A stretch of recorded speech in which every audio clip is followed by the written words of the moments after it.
Hey guys, what's up? It's me, Thomas. Tonight we're back here with the kill count, and tonight, well, watch your back, because Chucky's getting serious, because we got the Curse of Chucky.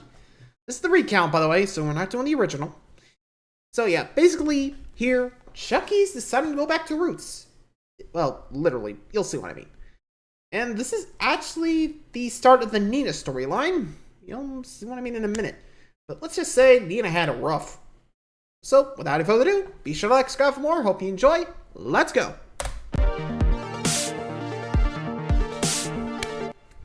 Welcome to the Kill Count, where we tally up the victims in all our favorite horror movies. I'm James A. Janice, and today we're looking at Curse of Chucky, released direct-to-video in 2013. That's right, direct-to-video. How did that happen? Well, honestly, I think what happened was that Seed of Chucky didn't do very well.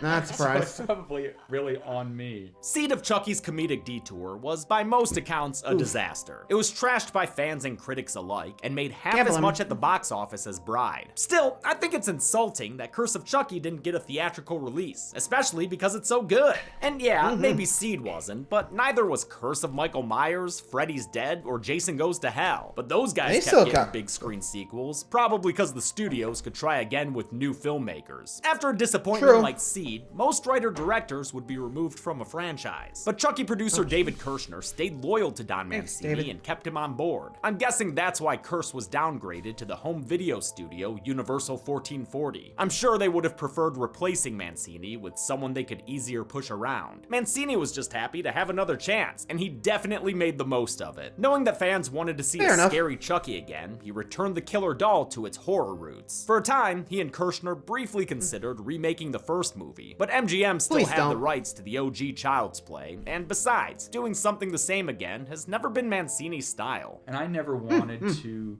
be so repetitive that you just know the story before you even sit down in the theater. In addition to its small screen release, Curse was given the smallest budget of the series. For reference, the original Child's Play budget was $9 million. Parts 2 and 3 and Seed were given $12 to $13 million, and the popular Bride was made with a budget of $25 million.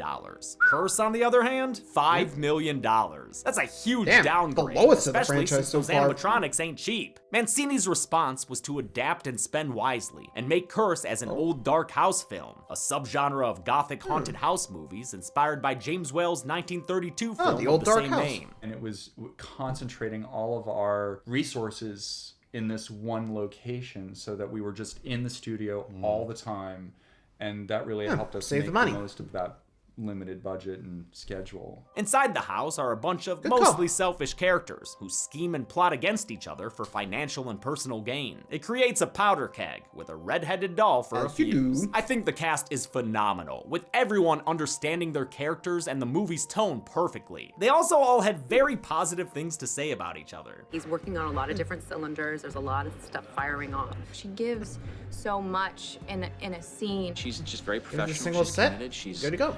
Focused on what she's doing. I had the time of my life. Goes to show how friendly Mancini's set was. He was much more comfortable making Curse than Seed, which was out of his comfort zone. Curse of Chucky was intended to work for new viewers of the series, even while including many of its tropes. Hi, I'm Chucky, and I'm your friend till the end.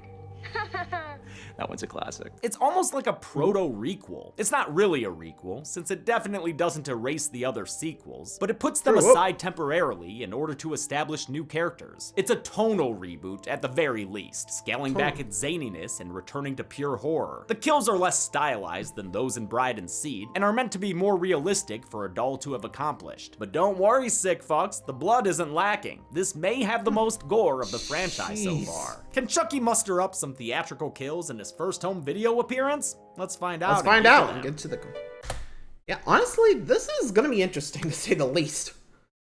So, I don't know how well this was received, but considering it revitalized the franchise, I'd say it did pretty well, even though it was home release. So, Don Mancini, congrats on you, buddy.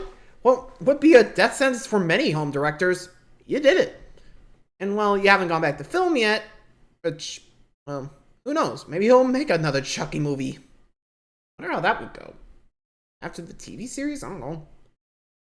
Actually, what is Don Mancini working on next for Chucky? Would he get the theater back or not? Anyway, let's just do it. let's get the family drama of Curse of Chucky. Here we go. The movie begins with a delivery truck on its way to a spooky USX. house. The owner of this creepy abode is wine mom Sarah Pierce, who lives there with Nika, her paraplegic daughter. Orphan Black's Jordan Gavaris delivers them a package from an unknown sender. The characters are clueless to its contents, but we know that box is good guy sized. Sure enough, inside is Chucky, rocking a slightly new appearance, No box, but one though. that's closer to his classic look. He's also rocking some classic lines. Hi, I'm Chucky. Wanna play? Sarah don't want to play, so she chucks that good guy in the garbage. That night, Nika's awakened by her mother screaming and searches the house in a nightgown inspired by Amy Irving's and Brian De Palma's The Fury. She finds a deep red pool of blood that leads to her mother's body, which we see in silhouette as Nika calls 911. We'll see later, Sarah was stabbed by Chucky with a pair of oversized scissors. The camera pulls back a little further to reveal a seated Chucky and a title, wait for it, card. Sarah's apparent suicide brings around Nika's type A older sister, Barb. How could she do that for me? You got the wrong doll, Nika. Barb is played by Danielle Basutti, who horror fans may recognize as the woman in white from Insidious 2. She's also a sort of legacy member of the Chucky family. Her uncle was a producer on the first film, and her dad did set dressing on part 3. She remembers meeting Don Mancini as a teenager on part 3's carnival set. Of course, the real legacy casting here is with Nika, played by Brad Dourif's daughter, Fiona. She had originally auditioned for Barb, but Mancini decided to give her the starring role. Fiona was excited to get it, since the franchise had always been important to her. He's been a part of my identity my whole life. Her dad's The Chucky, fact that might as well make her Nina. Was the coolest thing about dating me in high school, period. You know, and I like capitalized on it. She was also pumped to work with her dad. It was really cool shooting this movie with my dad. Brad, in turn, couldn't have been more proud of his daughter. The big difference is that my daughter's playing the lead in this. Yeah. And which makes it probably quadruply exciting for me. I think Nika Pierce is just as good an addition as Tiffany Valentine. Fiona Dourif is great in the role, giving the character an intelligence and strength that makes it easy to root for her. I've only met Ms. Dourif once, but from my brief interaction with her, she seemed genuine and down to earth. All the behind-the-scenes stuff I watched only confirmed that impression. Barb has brought along her husband Ian and daughter Alice, our cute kid stand-in for the movie. She's also brought along her live-in nanny Jill and their priest Father Frank, much to the chagrin of the atheistic Nika. The church's official response to a situation like this is not to judge, but to pity.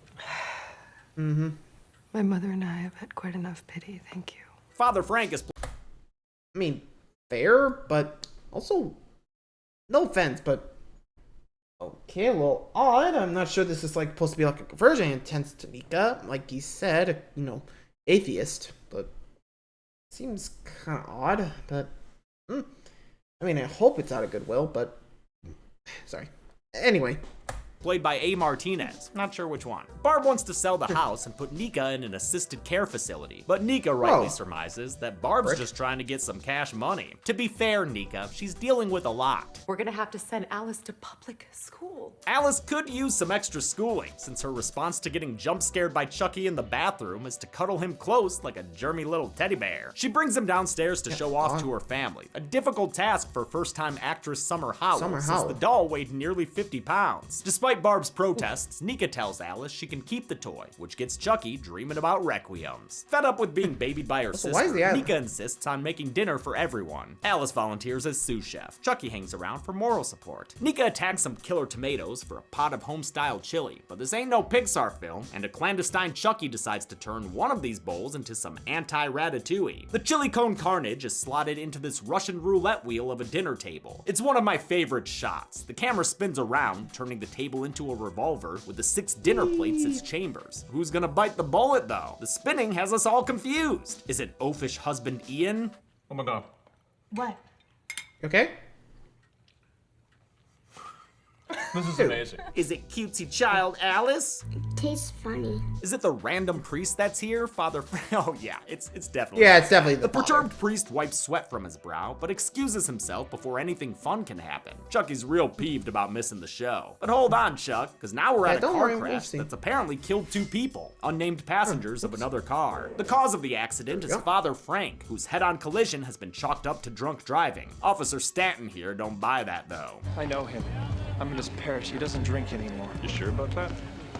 He's my sponsor. He finds Frank pinned by his neck and demands they try to pull him out. Big mistake. Sure? Huge, Ooh. since that metal was the only thing holding him together. Ooh. Guess that Bye, makes Frank. this a head-off collision. I love that the movie fakes you out, suggesting that Father Frank will die of poison off-screen. It'd be such a lame kill to kick off the carnage, and Mancini knows that, which is why he had the poisoning lead to this gnarly car crash instead. Key makeup artist Douglas Morrow built a rig that would spray blood out around A. Martinez's neck. Then they fabricated an absolutely amazing fake head. Seriously, that thing is impressive. Looks just like him. It's a pretty trippy thing. Back at the house, the adults watch some old home movies from when Sarah was pregnant with Nika. There's a sinister presence in this reel, but it ain't Bagul, it's Charles Lee Ray. Ooh, with the Hawaiian shirt. Aloha, my brother. Before we can unravel that plot thread, Alice runs in and says Chucky's gone AWOL for a game of hide and seek. Barb dispatches Jill to find the doll, while Alice gets ready for bed. The nanny looks around for Chucky, but only finds dolls in the suitcase and dolls in the closet. Damn, this house is dripping with all dolls. the dolls? Dripping with something else too, turns out, because Barb and Jill are having an affair. It's revealed in the kitchen when they start Nanny McFeeling each other up. The first act has several shots, suggesting that Father Ian is having an affair with Jill, but Mancini subverts expectations with a sapphic twist, giving the infidelity art to Barb more instead. LGBTQ At least Ian gets a couch representation. potato pal. Nika finds Chucky sitting next to him and offers to return the toy to Alice. An extended overhead shot does a great job showing off Fiona Dourif's adeptness with the wheelchair. It comes from a previous role she had as a paraplegic in After the Fall. For that Hallmark movie, she trained to the point where she was wheeling around malls by herself. Mancini said it was a big part of casting her, since he was so impressed by her handling. After taking the elevator to the second floor, Nika gives the doll back to Alice. Instead of thanking her, Barb implies Nika shouldn't be living in this house by herself, not only due to her use of a wheelchair, but also because of a heart condition she has that can be triggered by stress. Hope Nika's not afraid of storms then, like Alice is. The thunderbolts and lightning are very, very frightening, but she finds no comfort in the devil put inside her sheets.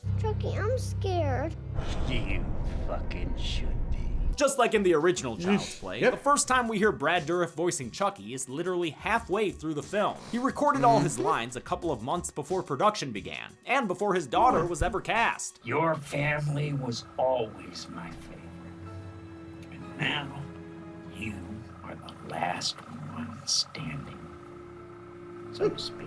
That dialogue was then programmed into the Chucky animatronic by returning puppeteer Tony Gardner. We actually pre-record all the animatronic movement in the face from the nose down. When that was done, the puppet heads used servo motors designed by Peter Shabako. Other times, though, they'd move Chucky's mouth like a simple hand puppet. Nika calls the delivery company and finds out the doll was sent from an evidence depository. But the storm knocks out the phone signal before she can probe any further. Sorry, Nika, but with a haunted mansion like this, you're just asking for a thunderstorm. The Pierce's creepy Victorian mansion is the centerpiece to Curse of Chucky. It's creepy in a cool way. The floor is not always pretty looking. While the exterior was a bed and breakfast in Winnipeg, you idiot, the interiors were all a giant set built on a soundstage in the same province. Production designer Craig Sandows built the dark, oppressive space to reflect the negative energy put out by most of the characters. It's a great horror set, and everyone working together on it helped the production's positive vibes. It was so much fun shooting on that set. When the power returned... Yeah, honestly, I would have been like, yeah, I don't know. If I saw that house, I'd be like, okay, we really gotta get Nina out of there. Like, seriously, that should not be somewhere, you know, a wheelchair person should be in. Like, seriously, that thing looked like it was gonna fall at any second. I mean, seeing the walls? Like, no way she was gonna take care of that place. That was gonna fall apart. Anyway. Nika investigates more with an internet search. She gets a rundown of the previous film's events and sees a face familiar to us, Andy Barclay's. Upstairs, Jill strips down for a naughty video call with Barb. These two about to have the lowest pink cybersex session of all time. Pretty messed up how cavalier they are about it, though. Barb, your husband's literally right next to you there, in bed, yeah. and your daughter's sleeping 10 feet behind your boo. What the fuck? Jill misses a classic Chucky scare as he scurries behind her and pays the price when he uses some leaky rainwater to kick her bucket. The puddle spills over and electrocutes her thanks to a very poorly placed floor outlet. This kill was inspired by a similar death in 1987's The Believers, although Jill's is a little more eye-popping. The shocking death knocks out the house's power. Barb gets out of bed to check on Alice, but Ian suspects she has ulterior motives. She might need me. Who exactly might need you? This crummy situation is what you get for cheating in bed, Barb. She tries to feign innocence, but Ian reveals he hid a nanny cam in Chucky earlier. He intends on checking the footage for infidelity, I guess after he catches some more Z's. Good job, Ian. You're finally becoming a character. Jill's kill also glitches out Nika's computer, but not before she pulls up a photo of a Fabio-looking Charles Lee Ray. She connects the face to their home videos and realizes that something's up with the creepy doll. Barb's found the doll near the stairs to the attic and misinterprets Nika's warning as a conversation about Ian's nanny cam. Angry that her sister didn't tell her about the spy cam, she heads towards the attic to look for Alice. With the elevator out and her sister in danger, Nika resorts to dragging herself upstairs. Hell yeah, Nika, work them tries! Barb doesn't find Alice, but she does find Chucky with a knife stuffed in his overalls. She also notices some schmutz on his face. Here, let me get that for you, honey. The plastic peels away to reveal oozy Frankenstein stitches. Chucky's been wearing a doll disguise, which is why he looks weird and different. He was covering up the scars from Bride and Seed, though they're made less prominent in this movie. I'm not sure why his cover-up all of a sudden wasn't blended very well, but at least we're maintaining continuity. Maybe the rain? Here. With his cover blown, Chucky springs to life and holds Barb at knife point, shedding the rest of his face like this were Mission Impossible. He hits her with his favorite Harry Potter quote, "You have your mother's eyes." Although he alters it to an R-rated ending. And they were always too fucking close together! Nika makes it to the second story just in time to see a bloody eyeball bounce down the stairs. It's a slasher twist on the famous shot from The Changeling, which is probably referenced as much as the Shining axe attack. Barb's stunt double staggers into frame, then tumbles down into Nika, revealing that she's dead, with a facial injury that looks like a real eyesore. For this kill, another fake head was created that they could use for close-ups of the eye stabbing. This head is fine, but I think they got the fake eyeball's iris color wrong. We see a crystal blue eye roll down the stairs, whereas Danielle Basutti has green eyes. In any case, the prosthetic they put over Basuti's face looks solid. I'm sure it was uncomfortable to wear, but it really looks like her eye is missing. The Tickle Me Terror reveals himself to Nika and descends the stairs in the only shot of the movie that uses a fully CG Chucky. Now Nika knows this doll is alive, and he's honking threats at her like a goose. Nika wheels her way into Ian's room and wakes him up. He quickly takes stock of the situation and decides to get the fuck out of there. He slow-mo carries Nika down the staircase as the awesome score plays, done by OG Evil Dead composer Joseph LaDuca. Ian gets Nika back into her chair and wheels her to the garage, narrowly missing a peekaboo playmate around the corner. Ian runs off to find Alice, giving Chucky a chance to sneak in for a Paranormal Activity 4 attack. He revs the family car till it turns Christine crimson, filling the room with carbon monoxide. Nika ain't looking to end her life at Midsummer, so she attacks the good guy with a nearby hatchet. Ian walks in on her, screaming at a seemingly inanimate doll, and her manic behavior causes him to blame her for all the death. Oh my god. Nika, what have you done?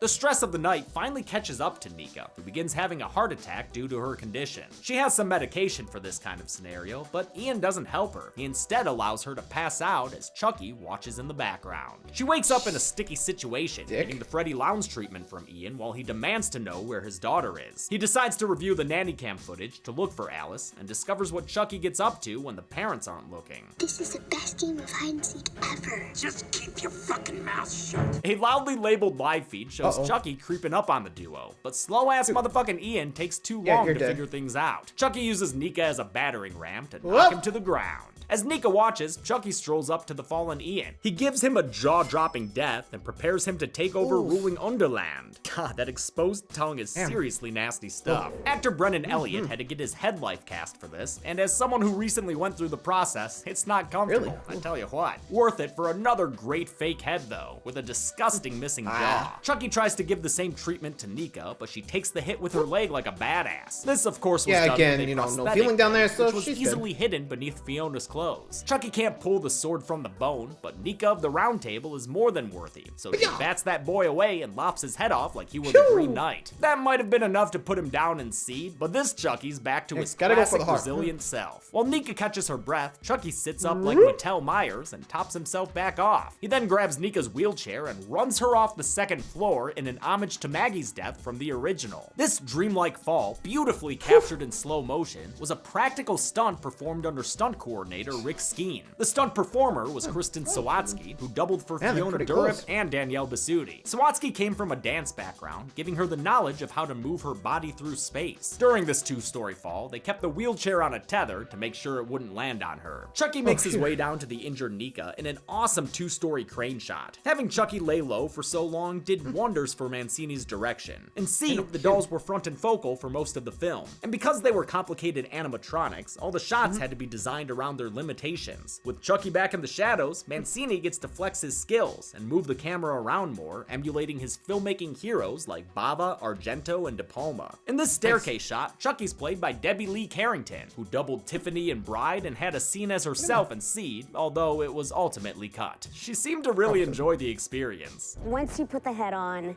and the overalls and you're given any weapon, whether it's the knife or the axe, it's fun. When Carrington stepped into Chucky's shoes, they had to be scaled up, as did the rest of his outfit, which took plenty of work on its own. Adalberta hand-knit every Chucky sweater they used, one at a time. To make one sweater for Chucky, it usually takes me about a week. As always, the effects team put in a ton of work to create the many Chucky dolls, which Gardner based I guess they had like producer plenty of David time to do Kirshner's it. original model from Child's Play. The latest advancements in technology allowed the puppeteers to work closer to the character, since they could be digitally removed from the footage later. But even after 25 years, the little bastard's still a diva. Chucky's got to fly away. Chucky didn't hit his mark. Chucky's not finding his light. Chucky's blocking.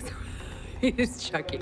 And Chucky gets 14 takes. All the attention to detail really shows in Chucky's close-ups, as he explains how the Pierce family fits into Chucky lore. Didn't your mother ever mention me? I'm an old friend of the family. In a black and white flashback, Chucky recounts how he'd met Nika's family before she was born. Her mother Sarah was pregnant with her, and her father Daniel was still alive. This flashback was the first scene shot for the movie, and Universal flew Fiona out early so she'd be able to watch her dad work. Good on them. Charles Lee Ray became fixated on Sarah and drowned the Pierce family patriarch off screen. His kill was chalked up as a tragic accident. It's a little less off screen in a deleted scene, but we still meet Daniel Pierce in the final cut, so the kill still counts when we see his funeral. At the funeral, Tommy Wiseau I fucks the widow Pierce. I did not kill him. It's not true. It's bullshit. I did not. Ray kidnapped Sarah and kept her captive for who knows how long in a trashy basement. At least he brought her floral arrangements, imported straight from Sin City. We've seen those yellow flowers in Sarah's art throughout the film, so clearly she was forever haunted by this experience. Charles Lee Ray is once again played by Brad Dourif, now 25 years older than the character was when he died. They do their best to de-age him, mostly through the hair, but the man has obviously aged quite a bit. Doesn't matter to me though, I just like seeing him on screen again. Interestingly, this was the first time Dourif and Mancini were on a set together. Mancini wasn't on set for the original film due to a writer's strike, and that was the only time Dourif had an on-camera role until this movie. All their work together on the sequels had been in the recording booth. Being on set gave Dourif another first experience too. Today will be the first time I've ever seen Chucky in the plastic version work, which is incredible. So I'm like floating on air. A couple of cops closed. I'm surprised he didn't stick around to see, okay, I'm kind of curious what I'm going to look, or at least what my soul's going to look like in the film. Oh, looks pretty good. I guess they couldn't really have, like, guests walking around, even if they were actors, so, oof. Anyway, moving along. In on Charles's location. He assumes they were tipped off by his tied-up captive somehow. Out of anger and vengeance, he goes Vincent Van Gogh off screen, stabbing Sarah's stomach, which apparently caused Nika's paralysis. Chucky says he's got a grudge against the Pierce family because that was the night of the police chase we saw at the beginning of the original Child's Play. Wait a second, then why was Eddie Caputo there as a getaway driver? Did Caputo pull over so Charles could make a pregnant poking pit stop? Doesn't make a ton of sense, and I honestly don't love this depiction of Charles Lee Ray as a creepy, obsessive kidnapper. Makes him seem less like a stone-cold killer and more like a pathetic incel. But hey, at least we get this stylized rendition of Chucky's rebirth as a killer doll. He blames Nika's family for his current state, so he's here to deal with them like all the others. The Barclays, the Kincaids, the Tillys. He is, of course, referencing Andy and Karen Barkley, Jaden Warren Kincaid, and Jennifer Tilly. When he says that Nika's the last one he's gotta kill, she brings up Andy Barkley. The internet told her he's still alive, so she uses that to tease Chuck. You know, it's called completion anxiety. Ooh. It's very common in males. It stalls him enough for the power to come back on, so Nika makes a mad crawl for the elevator. She gets inside and endures some painful looking knife slashes, then wrestles the knife away by straight up grabbing the blade, goddamn! But even after she makes it snow with a stab to Chucky's back, the doll just keeps going. He must have Energizer batteries. Officer Stanton pulls up to the house, having earlier found out it was Father Frank's last known location. He busts in to find a bunch of dead bodies and a bloody Nika in the elevator. Naturally, Nika is charged for the night's killing spree. Her crazy doll talk gets her sentenced to a mental hospital, making this a bittersweet goodbye for the surviving heroine. I'm still alive! Still alive. Yeah, Stanton, and she's innocent, so you sit there and Brian to ponder your actions. In a scene meant to evoke the Bailey scene from Bride of Chucky, in both content and color correction, Officer Stanton sneaks the doll out to his squad car in an evidence bag. Dude can't even come up with his own dialogue. Hey, it's me. Yeah, I'm on my way. And don't forget my money. Hey, I'm on my way, and don't forget my money. Stanton cribs Bailey's death, too, since Jennifer Tilly makes a surprise appearance to slit his throat with her nail Stanton, file. you got Same played. kill, but with a major gore improvement. The effects artists aren't like these cops. They never learn. This was a real simple, they do tried not. and true classic makeup trick. Actor Adam Hertig wore a pre-slit neck prosthetic that would open when he tilted his head back. Then a bladder would pump blood through the tubes below it. Lots of blood. Lots and lots of blood. Tiffany packs up the pint-sized psycho and ships him off to Alice, who's living with her grandma now. The newly delivered dolly wastes no time getting reacquainted with his old playmate. It's time to play. Hide and seek? Hide the soul. Chucky's actually chatting on a split screen here, since Summer Howell was too scared of his stitched up look to act in the same room as him. As he starts up his voodoo chant for the umpteenth time this franchise, we pan away for an out-of-place jump scare. It's Alice's packaged up grandma, this movie's final kill. Don't leave yet though, because Curse has a Return of the King number of endings. The last is this post-credit sequence that sees another toddler-sized package delivered. The surprise recipient is none other than Andy Barkley, played by a 32-year-old Alex Vincent, reprising the role for the first time since Child's Play 2. We get some expositional Easter eggs as he talks to his mom on the phone and asks about Detective Norris. How's Mike doing? We also see photos of his foster sister Kyle and his degree from graduating Kent Academy. Would have pegged him for a dropout. Chucky carves his way out of the package, intent on causing more mischief for Andy, but the movie ends with the comeback about kid that getting back. wised up to his games. Play with this, Buster. Andy! Chucky doesn't go on the couch. You'll see why next movie. But don't worry, there were plenty of other bodies to bag. Just how many? Shall we see? Let's find out at the numbers. What? Oh, no. Hey, sorry. No, don't have time for this. Don't have time for a flashback that'll reveal backstory that doesn't really make a lot of sense. All right, I gotta get to the numbers. So let's just bring back the color, okay? All right. Thank we're all you. Good. I didn't do it. You okay? 10 people died in Curse of Chucky, with the victims consisting of 6 men and 4 women. I want to check that pie chart for rat poison. I'll give Chucky credit for the car crash, meaning he added 9 to his running total. 9. 3 were done with bladed weapons, Jill got electrocuted, I'll put the rat poison car crash under miscellaneous, and I'll include Daniel's drowning with Grandma's asphyxiation. Tiffany popped up at the end to give herself 1 more kill, another throat slit, so they've got these totals going now. Oh no, we're done with Glenn/Glenda for now. We can bring them back if we ever need to. The kills in Curse slipped a bit, numbers-wise, but still stayed in double third digits. highest. And with a runtime of 95 minutes, that left us with a 9.5 kill on minutes, average everybody. of 9.5 minutes. I'll give the golden chainsaw for coolest kill to Father Frank. It's constructed in such an interesting way and does not skimp on the blood. Plus, you know me, I'm always a sucker for decapitations. Dull machete for lamest kill will go to Daniel Pierce, whose kill Yeah, Chucky just couldn't off bother screen to and complete drowned. on screen. And Champion Chuckle for funniest part has fewer options since this movie's Yeah, more serious serious in tone. But I always love when Chucky has no patience around little kids. This is the best game of hide and seek ever. Just keep your fucking mouth shut. And that's it. Curse of Chucky came out in 2013 and revitalized the franchise. They got a Scare Zone at Halloween Horror Nights, another sequel, and eventually the TV series on Sci-Fi. We'll be looking at those next, but until then, I'm Don't James worry. A. Janice. This has been the Kill Count. Yeah, cult's coming up, so you'll be seeing that a little later. So, there you go. Curse of Chucky. The film that, well, brought Chucky back to life. Pretty much is a curse. No matter how much you put away, he always comes back, like he said in Bride. But damn, does it hurt. Anyway, hope you guys enjoyed. Till next time, like, subscribe for more. See ya.